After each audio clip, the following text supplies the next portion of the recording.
Good evening, everyone, and welcome to the Night Owl. It's good to have you, and if you're a frequent visitor, it's always great to have you back. Tonight's story may feature content and adult language that may not be suitable for all audience members, so listeners' discretion is advised. If you want to help the podcast out, head on over to iTunes where you could comment, like, subscribe, leave a little review. It goes a long way, and it means a hell of a lot. What are you willing to do for attention or for getting a result that you may seek?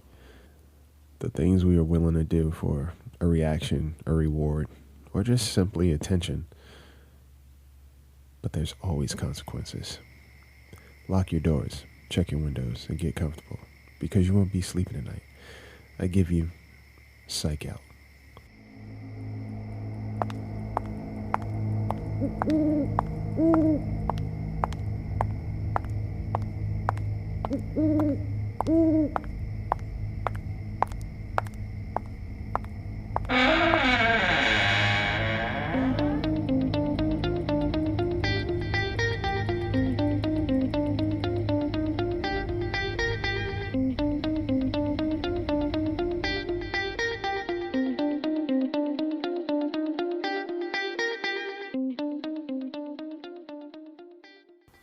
I was fairly new to casework. I had just graduated at the top of my class in psychology, so my process post-grad was a little more expedited. After graduation, I got the fast track to casework. I was already conducting experiments with some bigwigs who have been in this field for, well over 20 years. My grades were exceptional. My abstracts and data were always foolproof, and my exams I always aced. I really enjoy psychology, primarily because I realize how it's in everything. I like to believe everyone is capable of some element of manipulation or psychosis or anything really. It's just a matter of what's at stake, at least I feel. I watched my parents try to control one another using different tactics, but my siblings and I were their usual weapons of choice. I've even used forms of manipulation in my relationships. Manipulation was used on me. Anyone I've come across, or haven't, has or will use their minds to get in someone else's. We conducted one experiment with a reward system. I was made to lead it. It was my first, so I figured they were testing me out.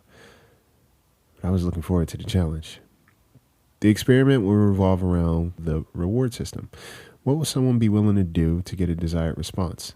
So first, I needed subjects. I posted online offering a stipend for participants willing to be a part of a case study.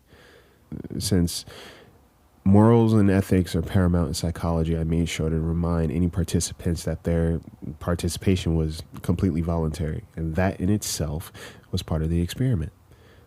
I wanted to see who and what demographic would be willing to sign up for something with little to no knowledge. Males mid-20s to 30s were more curious and responsive than women, which didn't surprise me much. Every guy is in competition with his ego. We had 20 responses total. Each individual had to undergo a psych evaluation prior to the experiment, just to make sure there'd be no hiccups or potential for triggers to arise. Everyone seemed to check out. Now, for the fun part. I spent time figuring out the process, and for this particular experiment, I people watched for a couple of weeks in different settings and scenarios. I watched babies cry to get what they wanted from adults. Hell, I watched adults cry to get what they wanted from adults. My observation of people manipulating situations to get rewarded, whether it was toxic or not, was not my call, really fueled my approach for this whole experiment. Each participant was told they'd be rewarded based on their performance. The setup was a room with a chair and a board in the center of the room with lights on it. Think of the game Simon. The goal was to get the lights to go off in a pattern, and every right sequence, a bell would ring, and the amount of money they attained showed on the screen. There weren't any rules how to make the lights react. They had to figure it out. I watched one guy handstand for 3 minutes for the lights to go off. I watched another guy jump around the room like a monkey. Sky was the limit, honestly. And the reason why is because my team and I were controlling when the lights would turn on and off. The things we do to get a response. The week went on and I documented. The overall commonality was that people would be willing to embarrass themselves, maybe even harm themselves, to get a reward. There was enough evidence to prove my initial theory, that a reward system will in fact elicit desperation. It's kind of crazy when you think about it, right?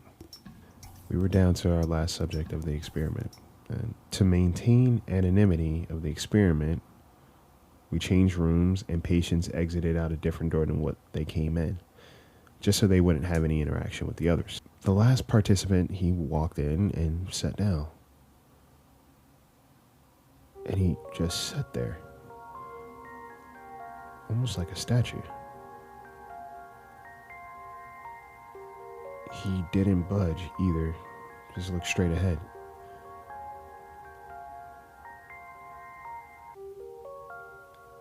The time ran down and I came in over the PA system.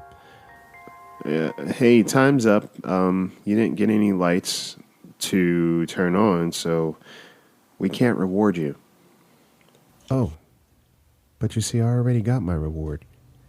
We were all kind of puzzled by that. I kept you all busy and focused on me while I had a little gift dropped off to each of your houses. Thank you for your time. And he just walked out.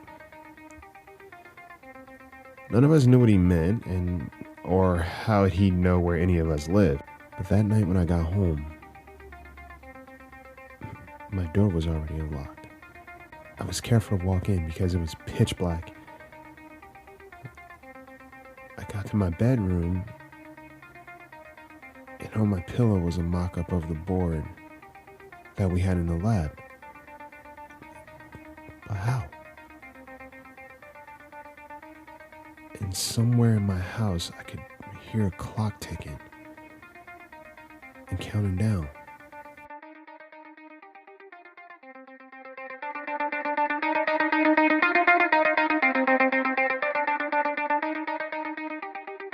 So there you have it. Tune in next week for another story to keep you up at night. And if you have a story you'd like to submit and have featured on this podcast, email at thebirdbrainpodcast@gmail.com. The subject headline, Night Owl. And you can keep up to date with us on Twitter, Instagram, and if you know Discord, come hang out at the Cash Junkie server. A lot of podcasts, a lot of cool people. And it's a great time. You can listen to us anywhere you listen to podcasts: Spotify, iTunes, Podchaser, Stitcher, YouTube, Google Play. Anywhere you could get your fix. Sleep tight, guys.